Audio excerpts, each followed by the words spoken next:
Bem-vindos ao Dynatalk. Quem vos fala aqui é o Danilo Braga.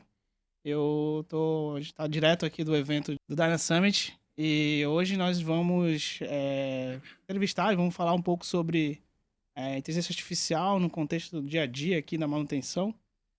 Hoje eu estou com uma equipe aqui, vamos dizer, ilustre aqui, completa, dá até para dizer, onde a gente vai ter pessoas do desenvolvimento da Dynamox, pessoas ligadas ao produto da Dynamox e também um cliente aqui que usa no dia a dia e está trabalhando no dia a dia com essas tecnologias.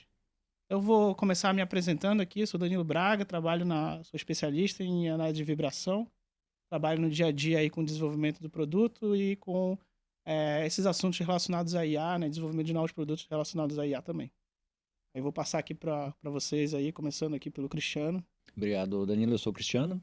Eu sou gestor de produtos aqui na Dynamox. Eu trabalho na parte de entender o negócio, entender os clientes e tentar traduzir isso em soluções, né, com inteligência artificial para a gente colocar dentro da plataforma para facilitar a vida dos nossos clientes. Bom, eu sou o André Spiller, eu sou o coordenador de desenvolvimento na Dynamox. Eu atuo no time de análise e engenharia de dados, em parceria inclusive com o Cristiano, né? A gente busca desenvolver soluções utilizando várias ferramentas de processamento de sinal e inteligência artificial para resolver os problemas que existem aí na manutenção, né? Meu nome é Leandro, né? Eu trabalho com analista preditiva. Eu sou o usuário final, né, da tecnologia. Uso, né, no dia a dia nosso para a gente estar buscando oportunidades de melhoria mesmo dentro da manutenção. E é uma ferramenta, né, que a gente trabalha diariamente, assim.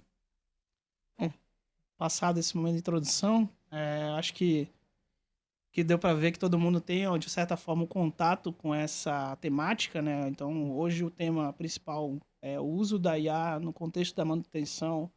A gente vai focar um pouco mais na preditiva, mas se a gente também tiver exemplos do dia a dia voltada para outras partes da manutenção, vocês fiquem à vontade de citar também. Bom, dando uma contextualização primeiro, assim, então, hoje a gente está vivendo num mundo imerso em tecnologias voltadas para inteligência artificial. Acho que todo mundo já ouviu falar do ChatGPT, né? Tá imergindo, e tá colocando todo mundo, né, à prova, né, do próprio dia a dia de execução de tarefas, automatização de tarefas e tudo mais. E isso não é diferente na manutenção, né? A manutenção ela está sofrendo esse processo também de otimização da mão de obra, otimização de processos dentro deles, né? Dentro da execução, por exemplo, da análise de vibração e etc. E a gente está vendo isso mais recentemente, nos últimos 2, 3 anos, mas isso é um processo que vem ao longo do tempo aí, há pelo menos uns 10 anos, crescendo muito e vem ganhando cada vez mais força. Eu vou começar com uma pergunta, assim, já de uma pessoa que está está vivendo essas coisas lá no campo. Começar direcionando para ti essa pergunta. Leandro, como é que tu sente qual que é o impacto que essa transformação de inteligência artificial está tendo lá no campo, né, no analista, no dia a dia do analista, quando tu tá lá fazendo... Porque antes você estava num cenário onde você fazia rotas e tudo mais. Obviamente agora a gente está falando de tecnologia mais dedicada online, né, tá medindo sem fio, ou pode até ser cabeado também, não tem diferença isso. O importante é o dado tá chegando continuamente, né? Mas qual a diferença que tá tendo do antes pro depois agora? Quando eu tô, né, nessa fase de migração, né, que eu sou, vamos dizer assim, um pouco da raiz ainda, que era, né, de realizar a rota com coletores offline, e com essa mudança, né, de tecnologia, de gerações, aumentou o volume de dados, né, porque a gente precisa, vamos dizer assim, cruzar outras informações para agregar não somente na vibração, temperatura, mas isso gerou um volume de dados que necessita, né, de um, vamos dizer assim, de um apoio para o analista, né, até facilitar ali o trabalho de visualização de onde ele vai, né, vai destacar, vai aplicar a sua atenção. Então a inteligência, né, a IA veio para contribuir nessa parte, para a gente facilitar um pouco o visual de como tratar as ações, né, as ações que a gente ser tomadas, né, em cima das informações geradas. Não sei, Cristiano, não sei se tu consegue complementar, por exemplo, falando dessas... A gente tem algumas linhas de produtos, né, voltadas com inteligência artificial. talvez indo nesse comentário, né, que o Leandras fez sobre o processo ali, né, de análise e né, como ele vem usando isso no dia a dia, acho que poderia comentar um pouco sobre isso aí. É verdade. Eu acho que, como você falou, a inteligência artificial ela está mais forte agora, mas se a gente for pensar um tempo atrás, a gente já tinha outros tipos de inteligência artificial. Na máquina, na câmera do celular, tem inteligência artificial. Não é um chat GPT, mas tem inteligência. A gente vive já um mundo um pouco de inteligência artificial muito antes do chat GPT explodir e ele revolucionou, né?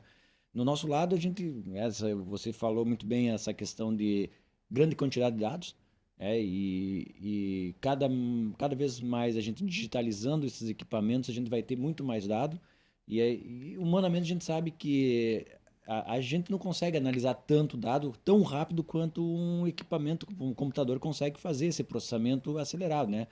E aí as nossas ferramentas que a gente tem, o Dynadetect, por exemplo, ele permite apoiar, ele auxiliar o algoritmo inteligente que está lá dentro, e ele está cruzando essa grande quantidade de dados e ele está oferecendo respostas mais assertivas para que daí o analista ele possa pegar e focar naquilo que realmente faz sentido investir o seu tempo, analisar aqueles problemas que realmente são problemas sérios.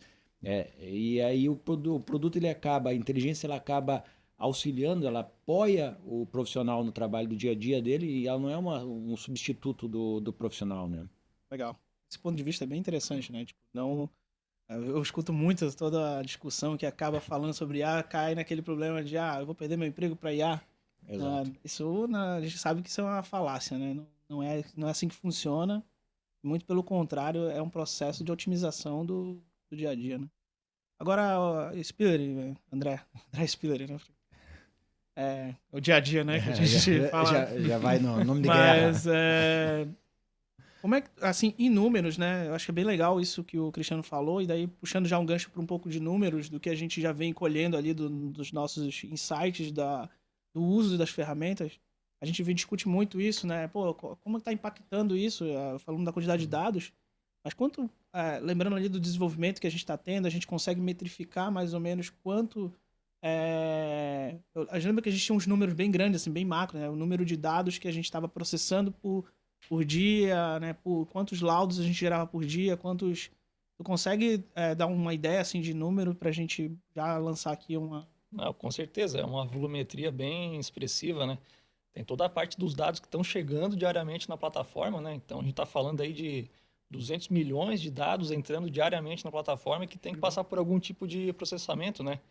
E o processamento em si, dependendo da ferramenta, eu preciso considerar uns dados históricos. Então eu preciso juntar dados que eu já tenho coletado. Então a escala disso fica muito grande. A gente está falando de bilhões de dados sendo processados por dia para tentar extrair insights, tentar extrair pontos prioritários para análise, extraindo diagnósticos automatizados, previsão de como é que esses dados vão estar se comportando no futuro. Então, tem todo um poder de processamento, igual o Cristiano comentou, né? Acontecendo por trás disso, para aí sim tentar extrair os pontos de análise, os pontos de atenção para o analista, que nem vocês falaram, está otimizando seu tempo, né? No fim, não é para substituir ninguém, é justamente para otimizar e turbinar ainda mais o analista, né? Então, é uma volumetria bem expressiva aí que a gente tem que lidar no dia a dia para garantir que, do ponto de vista de desenvolvimento, a gente também consiga, financeiramente falando, dar conta do recado, né? De uma maneira funcional, mas também trazer valor para quem está usando a ponta. Show de bola. Acho que a resposta foi bem complementar, então, ao que a gente já está falando. Acho que um negócio interessante sobre a tua fala dessa volumetria, esse poder computacional que a gente tem, é essa questão mesmo do trade-off, né? Tipo, você tem que dar conta de processar toda essa volumetria. A gente está falando de escalabilidade aqui, né? Porque não adianta ter uma IA ou ter essas ferramentas de IA e elas não permitem uma escalabilidade para hoje mais de 200 mil sensores que a gente já tem rodando no mercado. Então, hoje a ideia, obviamente, é escalabilizar isso ainda mais, porque a gente vai estar injetando mais tipos de dados dentro do nosso sistema. Então, que faz todo sentido estar muito ligado nessa questão da escalabilidade. Agora, mudando um pouco de assunto, assim, e aí volto a insistir nessas coisas que tu comentou, Leandro, sobre a questão dos benefícios da IA, né? É, é óbvio que aumentar a tua, vamos dizer, facilitar o teu trabalho está muito claro. Mas dentro dessa facilidade de trabalho, tem alguma coisa que tu pode mencionar, assim, que tu viveu, ou que tu, alguma experiência, talvez, que tu viveu, que, pô, isso aqui me ajudou a economizar, eu podia ter olhado alguma coisa, acabei olhando para isso porque me alertou sobre um determinado ponto que eu não tinha pensado. Então, talvez alguma experiência nesse sentido seria legal comentar também. Fica à Sim, a vontade. gente, assim, no dia a dia, nossa rotina, né, atual, a gente tem várias tarefas, né, no nosso dia a dia mesmo. Então, o que que a ferramenta faz? Otimiza mesmo. Alguns pontos que a gente deixa de olhar, ela acaba ajudando, né? Vamos dizer assim, é um ponto cego nosso, particularmente de analista, e a ferramenta vem contribuindo dessa forma. Ela vem atuando onde que a gente não consegue estar enxergando e ela acaba dando essa resposta para a gente, orientando para a gente, né? E aí a gente consegue sempre estar um passo ainda à frente de antes de ter algum evento, né? Bom, Maior, assim. tu consegue citar algum exemplo? Eu pensei nessa da conseguir ver, otimizar ali, né, a tua análise, Uhum. mas eu pensei também em alguma coisa relacionada à segurança. Eu já escutei algumas pessoas falando que, por exemplo, em vez de eu ficar me expondo olhando máquina por máquina, agora com a priorização que eu tenho dado pela IA, eu consigo ir só nas máquinas que eu realmente preciso ir. Eu preciso me expor pouco, né? Eu Sim. não sei se tu tem alguma experiência nesse sentido também. Tem. A gente tem, né, algumas máquinas críticas. A gente trabalha, né, de certa forma, com olhos diferentes, né, para essas Uhum. máquinas. E a ferramenta acaba contribuindo muito mais do que a gente, né, somente os nossos olhos ali.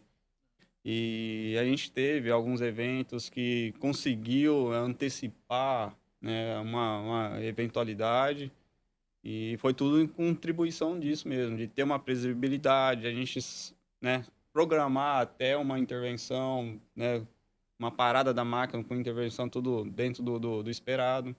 Mas a ferramenta sempre está, né, nos orientando de uma forma, organizando a forma de trabalho também. Legal.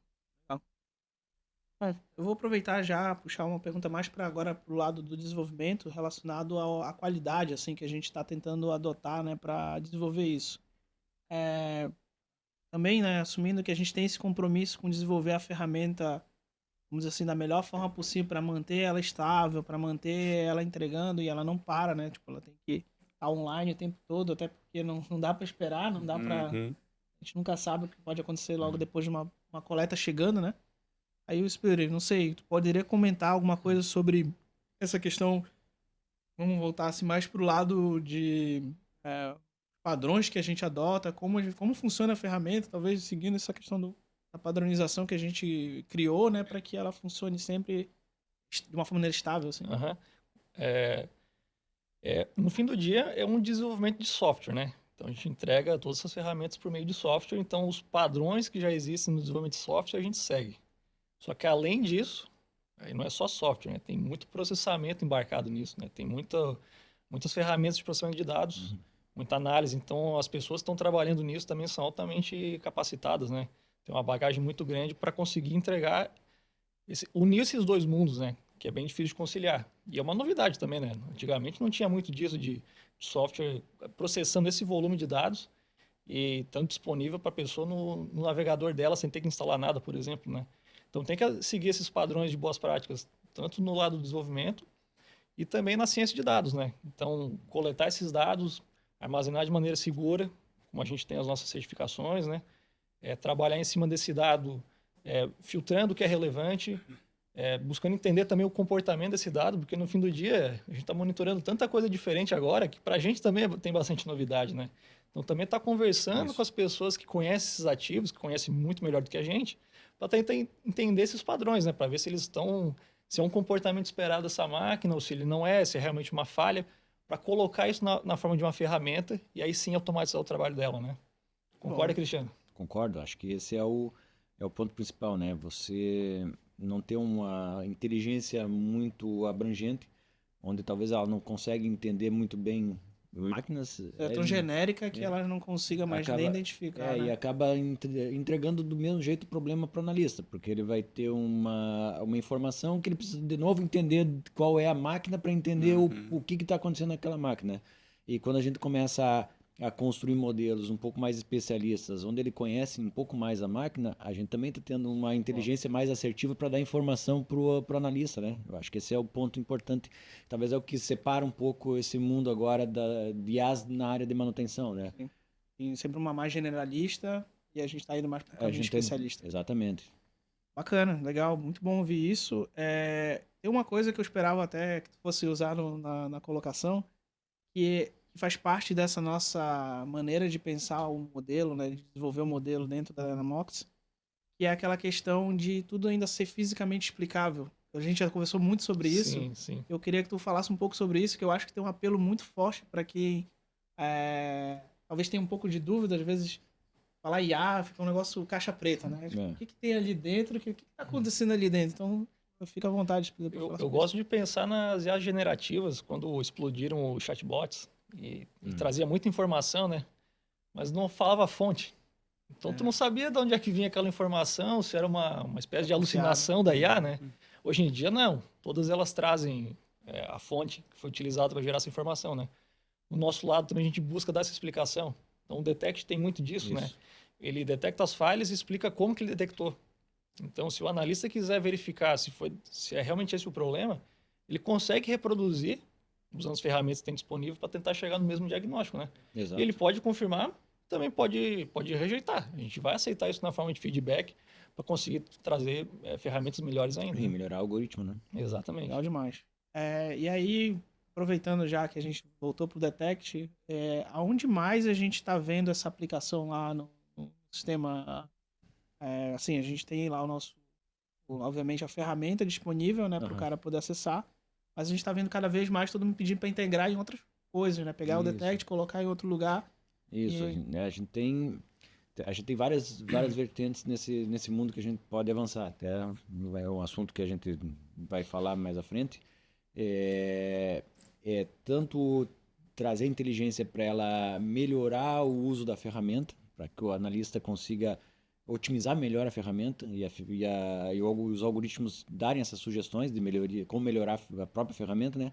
Como também trazer outros tipos de dados. A gente trabalha muito, o que a gente está falando muito aqui é dado de vibração, mas a gente pode começar agora a cruzar outros dados, trazer outros tipos de dados e fazer correlação com isso, né? Você tem um cenário onde você, na vibração, está dizendo que tem problema de lubrificação. E se você tem já dados de algum sensor de lubrificação, a gente pode colocar esse dado, cruzar esses dados com a inteligência artificial e talvez tenha insights muito mais precisos do que está acontecendo no motor. Até talvez dando sugestões de correlação. Coisas que você correlaciona que quem sabe só com a vibração, né, você não teria tanta informação. Acho que esse é o futuro que a gente está querendo chegar na ferramenta. É trazer mais dado, trazer mais informação para que o analista consiga decidir com mais consciência. Bom, bacana demais. E só te cortando, eu já ia passar a bola para ti, na verdade. Eu ia pegar essa bola aqui e jogar para ti. Faz sentido isso que o Cristiano falou? Faz sentido, sim, que até contribuindo, né, com a fala, a previsibilidade vai estar trabalhando em cima disso, cruzando as informações. Porque quando a gente pega um defeito de uma máquina e a gente tem já uma previsibilidade de quando ela pode vir a falhar mesmo, se a gente cruza mais outras informações, isso vai estar real ou não. Então, se a gente está cruzando com mais informações, a gente vai ter mais assertividade na previsão. Exato. E é isso que a gente precisa, né? No chão de fábrica ali mesmo. Não, legal demais, cara. Obviamente, para o futuro, né? Agora eu vou falar um pouco mais de bola de cristal aqui. O que viria para o futuro? Já usamos um exemplo aí relacionado a multivariáveis, né? Com relação de multivariáveis. Eu acho que, bom, todos vocês participaram aqui estão participando do evento, estão vendo as coisas que a gente está falando. O futuro da Dynamox é ser multivariável, é ser híbrida, né? A gente quer abraçar todas as técnicas relacionadas à análise de vibração, preditiva, né? E aí, análise de vibração é só um pilar. A gente tem outros pilares aí para juntar, né? E Exato. correlacionar tudo. Esse é um exemplo. E aonde mais a gente poderia estar falando do mesmo tipo de... Não o mesmo tipo de algoritmo, mas talvez o mesmo tipo de estrutura para ajudar o analista, né? A gente estava falando ali, por exemplo, termografia. Como é que a gente poderia estar fazendo alguma coisa relacionada à termografia? Eu acho Não sei, Spiller, não sei se tu quer comentar alguma coisa do que tu já viu ali. Pode também ficar livre para comentar alguma coisa também fora da... Eu vou ficar livre para especular aqui, né? Porque eu também não tenho toda certeza, mas... bola de cristal agora. Exato, exato. Em termos de metodologia, tem bastante IA aplicada a dados de séries históricas, tem IA para imagem computacional, né? Para visão computacional. Visão computacional. Então, tem muita ferramenta de prateleira que tem que ver como é que elas vão fazer sentido nesse contexto da manutenção, né? Legal. Então, é como trazer o que já existe e trazer de uma maneira que faça sentido, né? Se a gente quiser trazer chatbot, por exemplo, de que maneira isso aí realmente vai estar ajudando a pessoa, né? E o próprio processamento de imagem, né? Que por mais que seja muito parecido com o processamento de sinal em alguns aspectos, é um mundo novo, né? Mas aí... E ao momento em que a gente consegue começar a colocar a termografia, a imagem da termografia dentro da plataforma, né? Como o André falou, tem uma inteligência artificial lá que ele pega essas imagens e ele tenta nessas imagens começar a achar padrões que talvez visualmente o ser humano com o olho não vai conseguir olhar milhares de fotos numa vez só e tentar achar padrões em cima daquela imagem termográfica. A gente já está de novo oferecendo mais uma informação, cruzando mais uma informação que vai, como o Leandro disse, vai reforçar mais ainda a previsibilidade daquilo que está acontecendo, né? Então, como a gente falou no começo, na conversa, né? A inteligência artificial ela vem para apoiar, ela vem para aumentar, potencializar o trabalho do analista, né? Para que ele tenha mais certeza, mais previsibilidade daquilo que ele realmente tem que resolver. Correto. E fazendo um gancho nisso, aí tem um desafio também de fazer essas coisas se conversarem, né? Não pode ser cada IA no seu universo ali que o analista vai ter que sair correndo depois para analisar várias frentes, né? No fim, também trazer uma solução que resuma isso, né? Isso. Que dê uma visão geral do que está acontecendo. Aí, isso sim vai conseguir entregar valor, porque no fim do dia a gente vai cair de novo no problema dos dados. Vai ter muita informação para ser processada. A gente acabou nem tocando nesse assunto, né? Porque em outras pautas a gente tem falado muito sobre essa quantidade de dados que está chegando, né? Mas como ajudar, né? Como cruzar só os dados que realmente estão fazendo sentido. Gerar informação, né? Gerar informação, né? Não... A gente está aqui pela informação, não pelo dado, né? O dado é o mal necessário. Mas o que a gente quer, de fato, é a informação, né? Acho que perfeito. Vamos fechar aqui o podcast. Acho que conseguimos atingir aqui uma conversa legal, em alto nível aqui sobre diferentes visões, né? A visão do desenvolvimento. Eu não sei se tu já tinha conversado com algum desenvolvedor antes. Não, ainda não. Foi bacana ter escutado um pouco também do outro lado, porque... Isso. Democracia aqui, né? A gente tem o lado do cliente aqui que usa e que participa, né, no dia a dia ali, que vem aprovando, né, provando um pouco do que a gente está desenvolvendo. É o lado do produto também, com o Cristiano aqui trazendo os insights ali do que ele está vendo, o que está funcionando, proposta do produto, na melhoria contínua, né? E é isso aí. Eu vou ficar por aqui hoje. Eu queria agradecer todo mundo por ter vindo, pelo convite, pelo tempo aqui desprendido para a gente poder fazer essa conversa. E é isso. Eu vou agradecer aí todo mundo. Obrigado pela audiência. Valeu, falou. Valeu, obrigado. Obrigado. Valeu, obrigado.